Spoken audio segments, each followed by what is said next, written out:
मेरे प्यारे विद्यार्थियों, भाइयों, बहनों, साथियों, आप सभी का आपके इस यूट्यूब चैनल में हार्दिक स्वागत और अभिनंदन। आज मैं आपके लिए लाया हूँ रसायन विज्ञान के प्रमुख सूत्र। हमारी कंपटीशन परीक्षाओं में चाहे रीट हो, सेकंड ग्रेड हो, लैब असिस्टेंट हो, उनमें से कोई न कोई एक सूत्र से संबंधित प्रश्न आता है। हमें या तो उसका नाम दिया हुआ होता है, उसका साधारण नाम, और उसका सूत्र पूछा जाता है, या सूत्र दे करके उसका साधारण जो नाम होता है वो पूछा जाता है। रासायनिक नाम तो हम जानते हैं और रासायनिक नाम के आधार पर तो हम उसको हल कर सकते हैं, परंतु साधारण नाम के आधार पर जो इसका व्यापारिक नाम होता है उसके आधार पर उस सूत्र को पकड़ना और उसका आंसर देना हमारे लिए इम्पोर्टेंट हो जाता है। तो आज मैं आपके लिए ऐसे 50 प्रमुख सूत्र लेकर के आया हूँ जिनमें से हमारी कंपटीशन की परीक्षाओं में अक्सर से प्रश्न बनते हैं।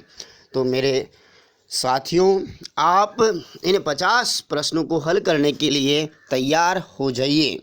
ये इम्पोर्टेंट है, इनको आप अंत तक देखना, वीडियो को बीच में स्किप मत करना। प्लीज़ आपसे एक विनम्र निवेदन ये भी है कि आप इस YouTube चैनल को सब्सक्राइब करें। ये आपका अपना ही YouTube चैनल है, ये आपका अपना ही YouTube चैनल है। आप इसको सब्सक्राइब कर सकते हैं, इसका कोई आपसे चार्ज नहीं ले रहा है। इसलिए आप से निवेदन है कि आप प्लीज़ अपने इस YouTube चैनल को सब्सक्राइब करें और घर बैठे निःशुल्क आप शिक्षा मनोविज्ञान की तैयारी करें, राजस्थान जीके की तैयारी करें, और सामान्य विज्ञान जैसे लैब असिस्टेंट हो, चाहे रीट हो, सेकंड ग्रेड हो, इनसे संबंधित निःशुल्क वीडियो आप प्राप्त करें। क्वालिटी वाले वीडियो हैं। जो भी आपको यहाँ पर चीज़ प्रोवाइड की जा रही है वो प्रमाणित पुस्तकों से तैयार किए गए नोट्स के आधार पर ही आपको उपलब्ध करवाई जा रही है। इसलिए आप निसंकोच होकर के हमारे इस यूट्यूब चैनल को ज्वाइन कर सकते हैं। ठीक है, तो चलिए, पहला हमारा जो आज का सूत्र है आपको स्क्रीन के ऊपर दिखाई दे रहा है, नमक। देखिए मेरे प्यारे विद्यार्थियों, नमक का जो सूत्र होता है वो होता है NaCl। NaCl ये नमक का सूत्र होता है। इसका रासायनिक नाम तो आप जानते ही हैं, सोडियम क्लोराइड। क्या नाम होता है? Sodium chloride. सोडियम क्लोराइड नमक का जो है रासायनिक नाम हो गया। ठीक है, उसके बाद नेक्स्ट जो है मेथेन गैस। मेरे प्यारे विद्यार्थियों, मेथेन गैस इसका सूत्र होता है CH4। मेथेन गैस, और इसका एक नाम और है मार्स गैस भी कहते हैं इसे। कौन सी गैस कहते हैं? मार्स गैस कहते हैं। ठीक है ना। इस गैस की गंध आपने अवश्य ली होगी। कब, कैसे? जब बारिश होती है, चारों ओर कीचड़ कीचड़ हो जाता है और ऐसी जगह है जहाँ पर पेड़ पौधे की पत्तियाँ गिरी हुई है, ह्यूमस की मात्रा वाली मिट्टी है, और वहाँ बारिश होती है तो उस मिट्टी से कीचड़ जो बनता है, उस मिट्टी से जो गंध आती है वो मार्स गैस की यानी कि CH4 की ही होती है। और ये जो गैस है, ठीक है ना, ये महत्वपूर्ण गैस है। ठीक है, उसके बाद देखिए खाने का सोडा। खाने का सोडा, खाने का जो सोडा होता है इसका सूत्र होता है NaHCO3। सोडियम बाइकार्बोनेट इसका रासायनिक नाम हो गया। एक इसका रासायनिक नाम और भी हो सकता है, सोडियम हाइड्रोजन कार्बोनेट। ठीक है, खाने का सोडा होता है। ठीक है ना, मीठा सोडा भी इसको कह सकते हैं। उसके बाद देखिए महत्वपूर्ण इम्पोर्टेंट सूत्र फिटकरी। किसका सूत्र है? फिटकरी। फिटकरी का उपयोग जल को शुद्ध करने में किया जाता है। फिटकरी का उपयोग जल को शुद्ध करने में किया जाता है। ठीक है, ये रोगाणु नाशी होती है। ठीक है, तो इसका सूत्र क्या होता है मैं यहाँ लिख रहा हूँ, K2SO4। क्या होता है? K2SO4 डॉट Al2SO4 का होल 3। K2SO4 डॉट Al2SO4 का होल 3 डॉट 24 यानी कि 24 H2O। कितने H2O? 24 H2O, ठीक है ना। 24 H2O, यहाँ पर लिख रहा हूँ मैं 24 H2O। ये फिटकरी का रासायनिक सूत्र है। एक बार वापस लिख देते हैं। K2SO4 Al2SO4 का होल 3 डॉट 24 H2O। ये आपके फिटकरी का सूत्र है, इम्पोर्टेंट सूत्र है फिटकरी का, याद कर ले वे। उसके बाद है कपड़े धोने का सोडा। कपड़े धोने के सोडे का सूत्र होता है Na2CO3। क्या होता है? Na2CO3 dot 10 H2O। कितने H2O? 10 H2O है, ठीक है ना। क्रिस्टलीय सोडियम कार्बोनेट, क्रिस्टलीय, इसमें ये जो 10 H2O है इसे क्या कहते हैं? इसे कहते हैं अपन क्रिस्टलन जल। क्या? क्रिस्टलन जल कहते हैं, ठीक है ना। सबसे ज़्यादा क्रिस्टलन जल की मात्रा किस में होती है? फिटकरी में होती, जो कि अभी अपन ने पढ़ा। 24 जल के अणु फिटकरी के एक जो अणु होते हैं उसके साथ जुड़े हुए होते हैं। तो क्रिस्टलन जल की मात्रा फिटकरी में सर्वाधिक होती है। धोने के सोडे में क्रिस्टलन जल की मात्रा कितनी है? 10 अणु जल के, ठीक है। उसके बाद देखिए मेरे प्यारे विद्यार्थियों, छठा सूत्र है सल्फ्यूरिक अम्ल। आपने सल्फ्यूरिक अम्ल के बारे में तो नाम अवश्य सुना ही होगा। इसका सूत्र होता है H2SO4। क्या होता है? H2SO4। सल्फ्यूरिक अम्ल के मैं और भी नाम बता रहा हूँ, बहुत अच्छे अच्छे नाम हैं। आप इन नामों को अच्छी तरह से याद कर लें। पहला नाम इसे कहते हैं तेजाब, भी इसे ही कहते हैं। क्या कहते हैं? तेजाब भी सल्फ्यूरिक अम्ल को कहते हैं। दूसरा इसका रासायनिक नाम hydrogen sulphate. Hydrogen sulphate, H2SO4 से क्या बन गया? Hydrogen sulphate. तीसरा नाम है, इसमें सल्फर होने के कारण, सल्फर तो इंग्लिश शब्द है, इसका हिंदी अर्थ होता है गंधक, तो इसको कहते हैं गंधक का अम्ल। गंधक का अम्ल। ये 3 नाम हो गए, ठीक है। एक चौथा नाम और भी है मेरे पास, वो है रसायनों का राजा। किसका राजा? रसायनों का राजा, किंग ऑफ केमिकल्स किसे कहा जाता है? H2SO4 को कहा जाता है रसायनों का राजा। तो इस प्रकार से सल्फ्यूरिक अम्ल के 5 नाम टोटल हो जाते हैं। इसका सूत्र H2SO4 होता है। सल्फ्यूरिक अम्ल के बारे में एक तथ्यात्मक जानकारी और आपको मैं बता दूं, किसी भी देश की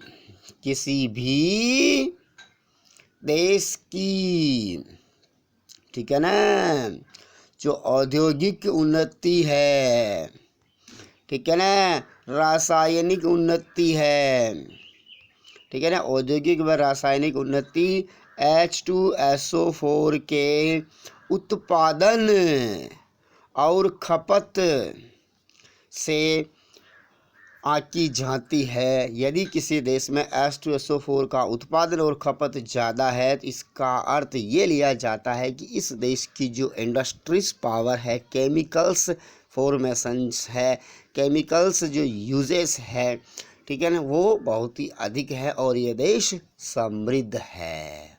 औद्योगिक दृष्टि से, रासायनिक दृष्टि से, केमिकल्स की दृष्टि से ये देश डेवलप है, ठीक है। ये रसायनों का राजा है क्योंकि इनसे बहुत सारे अन्य केमिकल्स का निर्माण किया जाता है। उसके बाद नाइट्रिक अम्ल, ठीक है। नाइट्रिक अम्ल का सूत्र होता है HNO3। क्या होता है? HNO3 नाइट्रिक अम्ल, ठीक है ना। इसका रासायनिक नाम क्या है? Hydrogen nitrate. Hydrogen nitrate.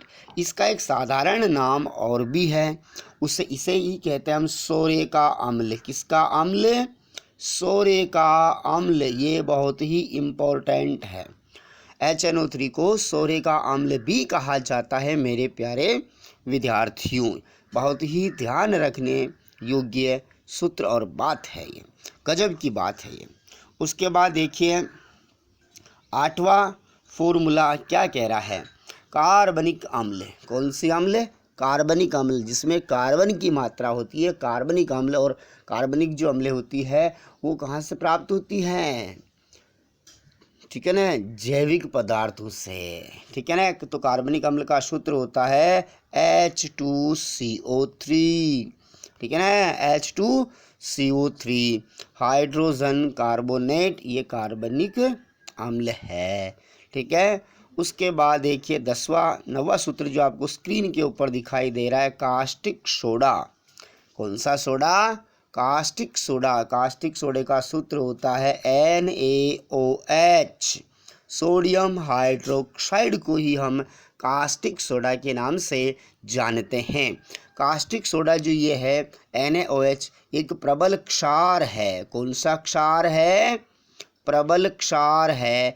इसकी जो pH होती है वो कितनी होती है? 14 होती है। pH 14 होती है। यह प्रबल क्षार है। और कास्टिक सोडे का यूज तो आप जानते ही हैं, कपड़े धोने का जो साबुन बनता है वो कास्टिक सोडे से ही बनाया जाता है। अपने घरेलू यूज की बात कर रहा हूँ मैं, और तो इनके अनेक यूजेज है, परंतु उसके बारे में हम डिस्कस अभी नहीं कर रहे हैं। उसके बाद देखिए 10वां सूत्र, मिल्क ऑफ, ये तो हो गया NaOH। Milk of magnesia. मेरे प्यारे विद्यार्थियों, मिल्क ऑफ मैग्नीशिया का पहले आप सूत्र जान लीजिए, MgOH का होल 2। MgOH का होल 2 मिल्क ऑफ मैग्नीशिया इसका साधारण नाम है। अब इसके बारे में आप और भी देखिए मेरे प्यारे विद्यार्थियों, इसके बारे में आप और देखिए मिल्क ऑफ मैग्नीशिया जिसका सूत्र हो गया MgOH का होल 2। इसको हम एंटी एसिड भी कहते हैं। क्या कहते हैं? एंटीसिड। एंटीसिड, अरे भाई anti plus acid, anti acid पदार्थ है ये, यानी कि हिंदी में कह सकते हैं प्रति अम्ल पदार्थ है। हमारे आमाशय के द्वारा जो हाइड्रोक्लोरिक अम्ल का निर्माण किया जाता है, स्रावित की जाती है। यदि किसी भी वजह से हमारे आमाशय में जो हाइड्रोक्लोरिक अम्ल है, अगला सूत्र वही है HCl है, इसका जो निर्माण ज़्यादा हो जाता है तो हमें क्या हो जाती है? एसिडिटी हो जाती। क्या हो जाती है? एसिडिटी हो जाती है, जिसको हम हिंदी में कहते हैं अति अम्लता। क्या कहते हैं? अति अम्लता कहते हैं। तो हमारे पेट में जलन होती है, दर्द होता है, तो फिर हम डॉक्टर के पास जाते हैं और उनसे कहते हैं सर मेरे पेट में जलन हो रही है। तो फिर डॉक्टर साहब जो होते हैं साधारणतः हमें मिल्क ऑफ मैग्नीशिया की हमें टैबलेट देते हैं। तो ये मिल्क ऑफ मैग्नीशिया MgOH एक क्षारीय पदार्थ है। कौन सा पदार्थ है? क्षारीय पदार्थ। और हमारे आमाशय में जो हाइड्रोक्लोरिक अम्ल है, ठीक है, तो क्षार और अम्ल आपस में क्रिया करके क्या करते हैं? उदासीनीकरण की अभिक्रिया करते हैं। और ये क्षार जो होता है, जो अधिक मात्रा में जो अम्ल स्रावित हो रही है, उसके प्रभाव को क्या कर देता है? नष्ट कर देता, उदासीन कर देता है। तो इस प्रकार से हमारे जो एंटासिड जो है ये, और हमारी एसिडिटी को ख़त्म करने में, कम करने में, ठीक करने में मिल्क ऑफ मैग्नीशिया काम लिया जाता है। इसके बारे में आप ये पूरा समझ गए होंगे। उसके बाद 11वां सूत्र देखिए मेरे प्यारे विद्यार्थियों, हाइड्रोक्लोरिक अम्ल HCl। हाइड्रोक्लोरिक अम्ल का सूत्र होता है, ये हमारे उदर आमाशय के द्वारा स्रावित की जाती है, जैसा कि अभी अपने चर्चा इसके ऊपर कर ली है। उसके बाद संगमरमर या चूना पत्थर, संगमरमर मार्बल आपके मकान में लगाई हुआ होगा, तो इसका भी सूत्र आप जान लीजिए, जिसके संपर्क में हम दिन रात रहते हैं, या चूना पत्थर, तो इसका सूत्र होता है मेरे प्यारे विद्यार्थियों CaCO3। कैल्शियम कार्बोनेट को ही हम चूना पत्थर कहते हैं। आपके विद्यालय में जो चौक से लिखा जाता है, चौक या खड़िया, ठीक है ना, सफ़ेद पत्थर, वो सभी का सूत्र CaCO3 ही होता है, कैल्शियम कार्बोनेट ही होता है। ठीक है, उसके बाद अगला सूत्र जल का अरे जल तो बिल्कुल सामान्य है, जल H2O क्या होता है, H2O। अब इसके बारे में मैं आपको बहुत ही रोचक जानकारी बता रहा हूँ, ये तो आप जानते ही हैं। देखिए इसका रासायनिक नाम क्या हो गया, हाइड्रोजन ऑक्साइड। तो आपको परीक्षा में प्रश्न कैसे पूछा जाएगा कि उस ऑक्साइड का नाम बताइए जिसकी मात्रा पृथ्वी के ऊपर लगभग 71% है। कितने प्रतिशत है, लगभग 71% ऑक्साइड कौन सा है, अधात्विक ऑक्साइडों में, अधात्विक ऑक्साइडों में जल है। अरे भाई जल अधात्विक ऑक्साइड है कि नहीं है, इसकी मात्रा 71% है कि नहीं है, बिल्कुल है। तो जल इस पृथ्वी के ऊपर 71% है, याद रखेंगे लगभग 71% है। ठीक है, ये अधात्विक ऑक्साइड है जो इस प्रकृति में सर्वाधिक है। उसके बाद अगला जो सूत्र है हमारा ग्लूकोज का। अरे ग्लूकोज एक प्रकार की कार्बोहाइड्रेट है। हमारे जो भोजन होता है उसमें चाहे किसी प्रकार की कार्बोहाइड्रेट हो, अंत में वो किस में चेंज हो जाती है, ग्लूकोज में। और ग्लूकोज का विखंडन होता है, ऑक्सीकरण होता है और हमें ऊर्जा मिलती है, कार्बन डाइऑक्साइड गैस बनती है, जल बनता है। ठीक है, ये ऑक्सीकरण की अभिक्रिया हो गई, मैंने आपको बता दी। उसके बाद ग्लूकोज का सूत्र देख लीजिए, C6H12O6, C6H12O6 ग्लूकोज का सूत्र है। 6 कार्बन है, 12 हाइड्रोजन है, 6 ऑक्सीजन है। इसका मूलानुपाती सूत्र क्या हो जाएगा, CH2O। क्या हो जाएगा, CH2O हो जाएगा। उसके बाद देखिए अगला सूत्र है शर्करा का। किसका है, शर्करा का, शुगर का। किसका है, शुगर कहो या शर्करा एक ही बात। इसका सूत्र होता है C12H22O11। ये शर्करा का सूत्र होता है, शर्करा। ठीक है, शक्कर जिसको अपनी भाषा में भी हम कह सकते हैं। ठीक है ना। उसके बाद अगला सूत्र है 16वां विरंजक चूर्ण। तो विरंजक चूर्ण का देखिए नाम से पता चल रहा, वी प्लस रंजक यानी कि रंग उड़ाने वाला ऐसा कोई चूर्ण है, पाउडर है, उसका सूत्र क्या है, CaOCl2। कैल्शियम ऑक्सोक्लोराइड या ऑक्सीक्लोराइड या हाइपोक्लोराइड। तो CaOCl2 ये विरंजक चूर्ण का सूत्र है। इसका उपयोग रंग उड़ाने में किया जाता है। ठीक है, कागज उद्योग में भी इसका उपयोग होता है। उसके बाद में अगला सूत्र देखिए 17वां एसिटिक अम्ल। कौन सी अम्ल, एसिटिक अम्ल। इसका सूत्र होता है CH3COOH। एसिटिक अम्ल, एसिटिक अम्ल एक प्रकार से कार्बनिक अम्ल में है। अब इसका IUPAC नाम में भी नाम जो होता है ना, IUPAC नाम है। इसमें 2 कार्बन है और ये ठीक है ना, कार्बोक्सिलिक अम्ल है। मातित इसका नाम हो जाएगा, 2 कार्बन होने के कारण इसका नाम हो जाएगा एथेनोइक अम्ल। एथेनोइक अम्ल IUPAC नाम हो जाएगा। साधारण नाम इसका क्या है, एसिटिक अम्ल है। उसके बाद फॉर्मिक अम्ल। कौन सी अम्ल, फॉर्मिक अम्ल, HCOOH फॉर्मिक अम्ल का सूत्र है। इसका IUPAC नाम क्या हो जाएगा, IUPAC नाम हो जाएगा मेथेनोइक अम्ल। ठीक है ना, मेथेनोइक अम्ल। अब यहाँ से एक प्रश्न बनते हैं। ठीक है ना, 2 छोटे छोटे प्रश्न बनते हैं कि फॉर्मिक अम्ल का IUPAC नाम क्या है, मेथेनोइक अम्ल है। इसके बारे में और इसके बारे में जानकारी बता दूं कि जो हमारी चींटी होती है, ठीक है ना, उसके डंक में कौन सी अम्ल पाई जाती है, फॉर्मिक अम्ल होती है। जो मधुमक्खियाँ होती है उनके डंक में कौन सी अम्ल पाई जाती है, मेथेनोइक अम्ल होती है। जंगली पादप एक नेटल। ठीक है, हम कभी कभार आप कभी बारिश के दिनों में जंगल में पहाड़ों में कहीं गए होंगे तो आपके कुछ पादप की जो पत्तियां हैं वो चुभ जाने पर आपके जलन होती है, तो उसमें जो है वो नेटल का पादप होता है और उसमें कौन सी अम्ल होती है, फॉर्मिक अम्ल होती है। ठीक है, उसके बाद एथिल एल्कोहल।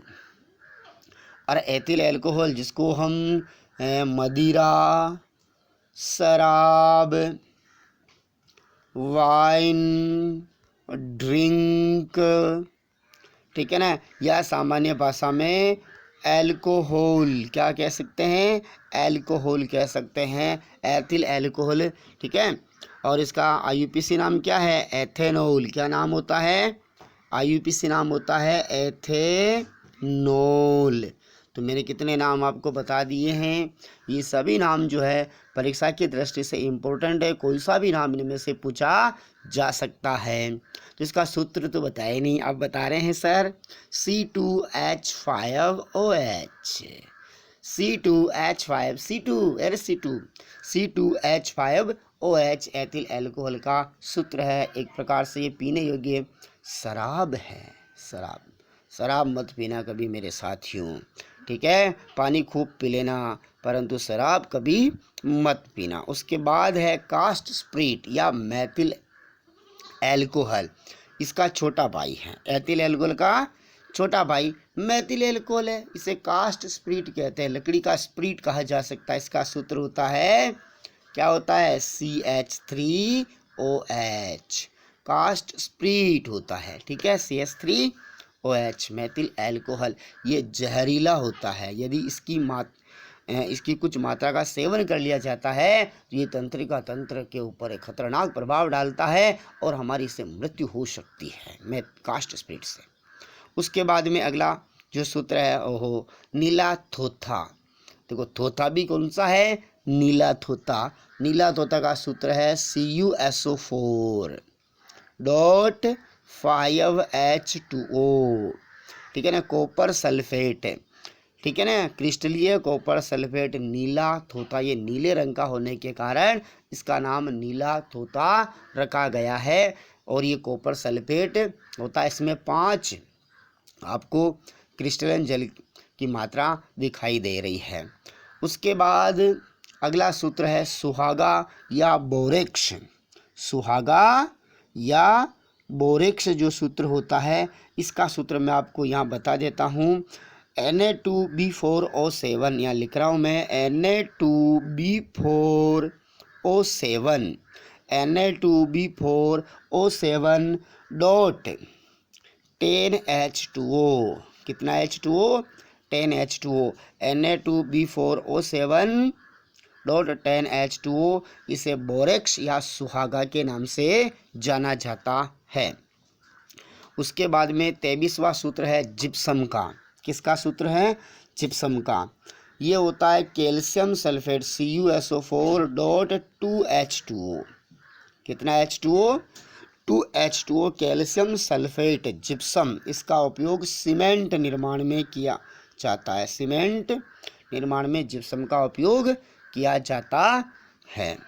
उसके बाद अगला जो सूत्र है प्लास्टर ऑफ पेरिस, जिसको शॉर्ट में आप क्या कहते हैं, POP कहते हैं कि नहीं कहते हैं। आपके मकानों के ऊपर भी POP हो रहा होगा किसी के, ठीक है ना। प्लास्टर ऑफ पेरिस जो होता है ये जिप्सम से बनाया जा सकता है, ठीक है ना। टूटी हुई हड्डियों के ऊपर, जो आप हाथ की हड्डी, पैर की हड्डी, कहीं भी जो हड्डी टूट जाती है उसके ऊपर प्लास्टर चढ़ाते हैं ना, तो POP लगाते नहीं लगाते हैं, POP लगाया जाता है। प्लास्टर ऑफ पेरिस मूर्तियाँ बनाई जाती है, ठीक है, और अपने मकानों में, ठीक है, दीवारों के ऊपर भी किया जाता है वाइट कलर में, ठीक है, बहुत चमकीला होता है। उसके बाद इसका सूत्र क्या होता है, ये होता है CaSO4 डॉट 1/2H2O, ठीक है ना, यानी कि कैल्शियम सल्फेट का अर्धहाइड्रेट, कैल्शियम सल्फेट का अर्धहाइड्रेट कौन होता है, हमारा POP होता है। उसके बाद 25वां प्रश्न है कास्टिक पोटास। कौन सा पोटास, कास्टिक पोटास। इसका सूत्र होता है कास्टिक पोटास का, वो होता है KOH, क्या होता है, KOH, पोटेशियम हाइड्रोक्साइड को हम कास्टिक पोटास के नाम से जानते हैं, ठीक है ना। पोटेशियम हाइड्रोक्साइड इसका रासायनिक नाम हो जाता है। नहाने का जो साबुन है वो इससे बनाया जाता है। उसके बाद में देखिए सोरा, 26वां सूत्र क्या है, सोरा, छोरा नहीं है, सोरा, सोरा। कौन सा सूत्र है, सोरा। सोरे का सूत्र होता है KNO3, क्या होता है, KNO3, पोटेशियम नाइट्रेट को हम कहते हैं सोरा। इससे पहले हमने एक सोरे की अम्ल भी पढ़ी है। सोरे की अम्ल कौन सी होती है? HNO3 को हम सोरे की अम्ल कहते हैं।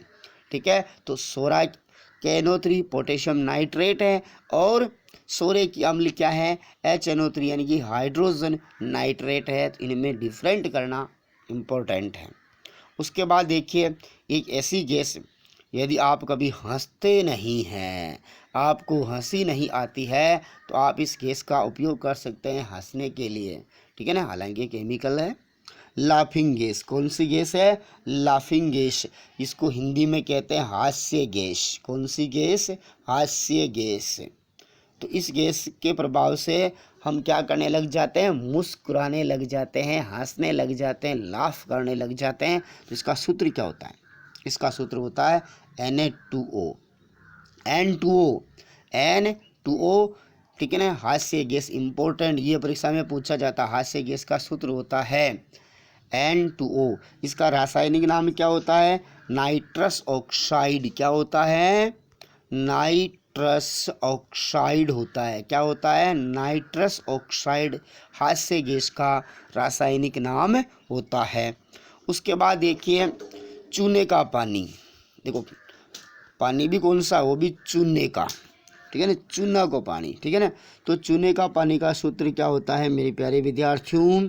चूने का पानी का सूत्र होता है कैल्शियम हाइड्रोक्साइड, CaOH का होल 2। ये चूने के पानी का सूत्र है। ये क्षारीय पदार्थ है।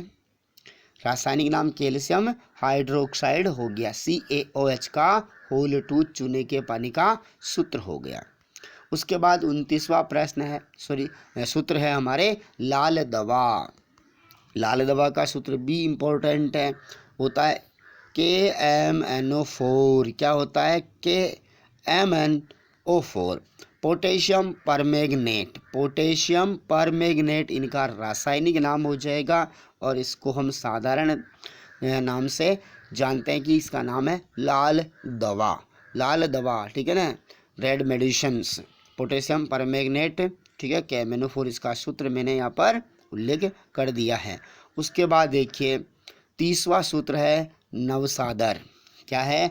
नवसादर। ठीक है ना, सोने को साफ करने के लिए नवसादर का उपयोग किया जाता है और जो नवसादर है एक ऊर्ध्वपातज पदार्थ है। कौन सा है? ऊर्ध्वपातज, और इसका सूत्र है NH4Cl। अमोनियम क्लोराइड इसका रासायनिक नाम है। अमोनियम क्लोराइड इसका रासायनिक नाम हो गया।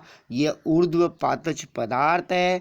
सोने को साफ करने में इसका प्रयोग किया जाता है। नवसादर के बारे में इंपॉर्टेंट जानकारी, सूत्र NH4Cl हो गया। उसके बाद है बिना बुझा हुआ चूना। बिना बुझा हुआ चूना का सूत्र होता है CaO, कैल्शियम ऑक्साइड। ठीक है ना, कैल्शियम ऑक्साइड को बिना बुझा हुआ चूना कहते हैं। सूत्र हो गया CaO, कैल्शियम ऑक्साइड। ठीक है, 32वां सूत्र है अमिट। अमिट नहीं, अमिट, टैस टमाटर है, अमिट स्याही। ऐसी स्याही जो हमारे हाथ पे, कपड़े पे लग जाती है तो वो जल्दी मिटती नहीं है, इसलिए इनका नाम क्या है? अमिट स्याही। आप जब वोट देने गए होंगे, और या मेरे जो छोटे विद्यार्थी हैं अभी तक नहीं गए, तो 18 वर्ष के बाद आप अवश्य जाएंगे। ठीक है, तो आपके जो है अंगुलियों के ऊपर एक स्याही लगाएंगे वहाँ के ना कर्मचारी, तो वो स्याही होती है अमिट स्याही। ठीक है, उस स्याही का सूत्र भी जान लो, क्या होता है? AgNO3। क्या होता है? AgNO3। सिल्वर नाइट्रेट को अमिट स्याही के नाम से जाना जाता है। ठीक है, उसके बाद देखिए CTC का पूरा नाम क्या है? कार्बन, क्या नाम है? Carbon tetra chloride. क्या है? Chloride, carbon tetra chloride, CTC का फॉर्मूला की तो फुल फॉर्म हो गई, नोट कर लिया आपने। उसके बाद देखिए इसका फॉर्मूला क्या होता है? CTC का CCl4। क्या होता है? CCl4, carbon tetra chloride, CTC हो गया। ठीक है, इसका संरचना सूत्र देखना चाहिए तो क्या हो गया? इस प्रकार से ये इसका संरचना सूत्र है। कार्बन की जो चारों संयोजकता है वो क्लोराइड से संतुष्ट है, ठीक है ना। तो इसे इसका IUPAC नाम ही आपको मैं बता दूं, 4 Cl है तो टेट्राक्लोरो, एक कार्बन है तो मैथेन, टेट्राक्लोरोमेथेन CTC का IUPAC नाम है, ठीक है। संरचना सूत्र मैंने आपको बता दिया। उसके बाद अगला सूत्र देखो बेंजीन का, सूत्र, बेंजीन का सूत्र इंपॉर्टेंट है। इसका सूत्र मैं डायरेक्ट ही बता रहा हूँ, C6H6 बेंजीन का सूत्र है। अब इसके और अन्य सूत्र देख लीजिए, इस प्रकार का सूत्र भी अगर आपको देखने को मिले ना तो ये भी बेंजीन का सूत्र है। और भी इसका सूत्र देखिए, यदि आपको इस प्रकार से देखना, इस प्रकार से भी सूत्र अगर देखने को मिले तो ये भी बेंजीन का सूत्र है। तो 3 प्रकार के सूत्र तो मैंने आपको बता दिए, ठीक है। उसके बाद देखिए अगला जो सूत्र है हमारा 35 नंबर वाला एथीन का, कौन सी है, एथीन। ये एल्कीन में आती है, किस में आती है, एल्कीन में, 2 कार्बन वाली होती है। इसका सूत्र होता है CH2 double bond CH2 double bond CH2 ethene का सूत्र होता है। हालांकि यह हाइड्रोकार्बन में मैं अलग से एक वीडियो बनूंगा, तब इनके बारे में आपको विस्तार से समझूंगा, ठीक है। अभी तो आप सूत्र याद कर लीजिए। उसके बाद देखिए 36वां एथाइन, ठीक है ना। ये भी हाइड्रोकार्बन में आता है, ये एल्काइन, ये एल्कीन में आती है और ये एल्काइन में आती है। इसका सूत्र होता है CH ट्रिपल बॉन्ड CH, यहाँ डबल बॉन्ड था, यहाँ ट्रिपल बॉन्ड आ गया, ठीक है ना। एथीन में जो एल्कीन होती है उनमें डबल बॉन्ड होता है और एल्काइन में ट्रिपल बॉन्ड होता है, 2 कार्बन है इसलिए एथ हो गया, और ट्रिपल बॉन्ड होने के कारण आयन जुड़ गया तो एथ प्लस आयन एथाइन बन जाता है CH ट्रिपल बॉन्ड CH, ये एथाइन का सूत्र हो जाता है। अगला सूत्र देखिए मेरे प्यारे विद्यार्थियों, प्रोपेन। देखो प्रोपेन ये एल्केन से संबंधित है, प्रोप प्लस एन, प्रोप यानी 3 कार्बन हो और एन यानी कि कोई एल्कोहल एल्केन है तो वो होता है, ठीक है ना।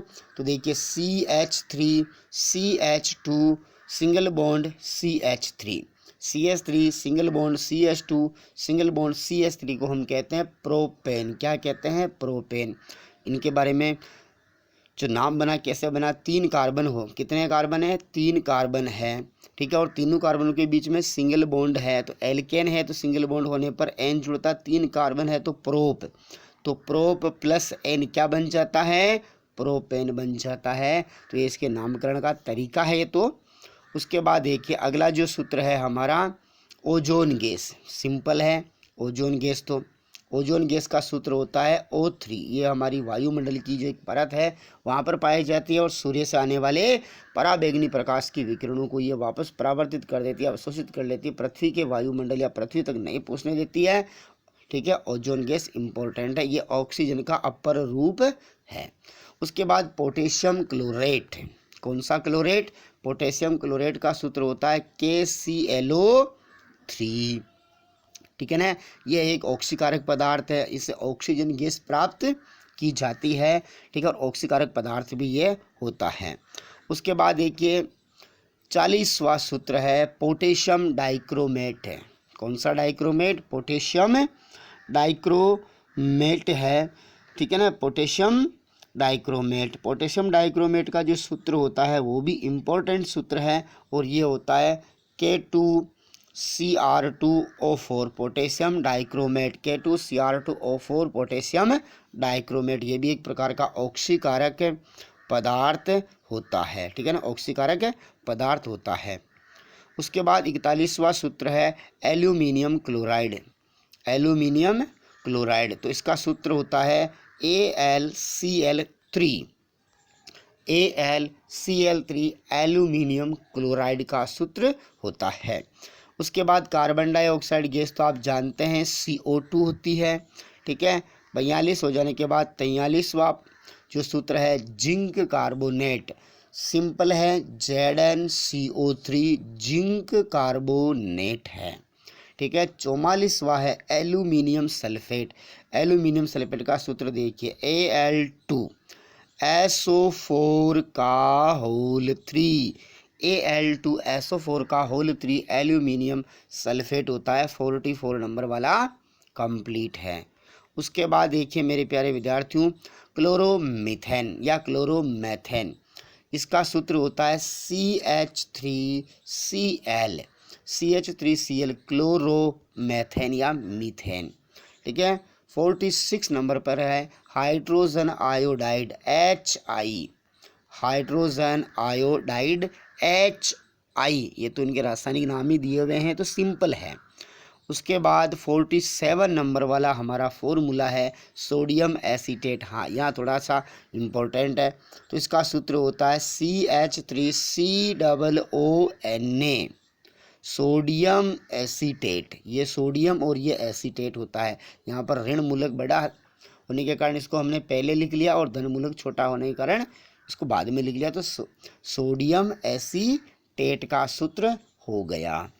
उसके बाद 48 नंबर का सल्फर डाइऑक्साइड गैस, तो सिंपल है SO2। जो लाइकेन होता है ना, वो सल्फर डाइऑक्साइड गैस के प्रति बहुत ही संवेदनशील होता है। तो यदि किसी वायु में सल्फर डाइऑक्साइड गैस की मात्रा ज़्यादा है तो जो लाइकेन होती है, ठीक है ना, वो प्रभावित होती है और उसको देख करके हम पता लगा सकते हैं कि यहाँ की जो वायु है उसमें SO2 गैस की मात्रा अधिक है। ठीक है ना, लाइकेन को देख करके पता लगा सकते हैं। ये भी इम्पोर्टेंट जानकारी मैंने आपको प्रदान की है। उसके बाद देखिए 49 अमोनियम हाइड्रोक्साइड, इम्पोर्टेंट है NH4OH।